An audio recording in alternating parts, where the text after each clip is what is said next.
there's a different way to what we're talking about is setting realistic but ambitious goals. And there's a way to use the data to, even with kids with significant delays, to set things that are goals that are based in data, not just random. How many? See, you don't have IEPs up here. Oh, yes, you do. But do you have criteria for performance like 80%?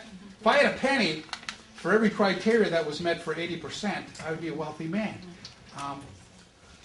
I was hired by a school district, was being sued by parents because of the youngsters program. The youngster was an older student and was spending a lot of time in the community. The youngster was 20 years old, and they wanted a more academic-based program. So one of the first things I did was review the IP and all the materials. And they had a street crossing program in there that was task analyzed. You know what that is? Step 1, step 2. And the goal was that this is a true goal. He would hit 85% accuracy on that task analysis. Well, if you miss one of those steps, what happens to you? You're hit by a car. So the point is, people don't think sometimes. We get this routine of 80% accuracy, 85%.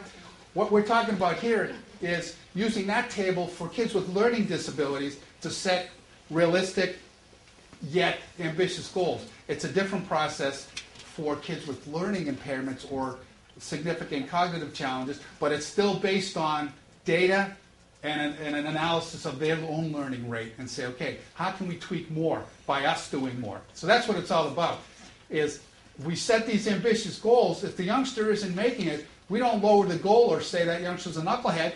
We say, we got to do something different to get this youngster achieving at a higher level. Oh, by the way, they're all of equivalent difficulty. So any place you go where you get these commercially available assessments, they're going to have a number of them for you. Ames, what I'll refer to, gives you 33. It doesn't matter which one you pick, number 29 or number 18. They're all equally challenging, and they're all end of the year level of difficulty. Why is that important? That's what we're shooting for. That's the gold ring. That's right. So obviously, in the beginning of the year, the kids are going to struggle a little with that reading passage, and their scores are going to be a little lower. That's why we had that little slanting. But as the year progresses, they get more instruction, more practice. They're going to be more able to read, and in fact, they do read more of the passage more accurately at the end of the year. If you want to, there are enough assessments to check into with kids once a week. I think initially that might be important when you're trying to figure out what's the program, but I think it's excessive once you've got things established. I think once you've got a youngster in a program and you want to measure the progress, every other week is probably adequate.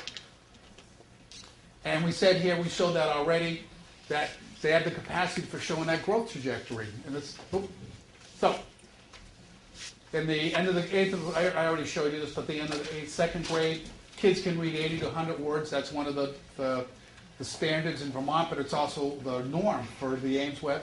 And at the end of the year, 90 to 120. So that's what we looked at earlier. We just set that up. So I can use that data and these monitorings to see if I'm on trajectory for where I need to be at the end of the year.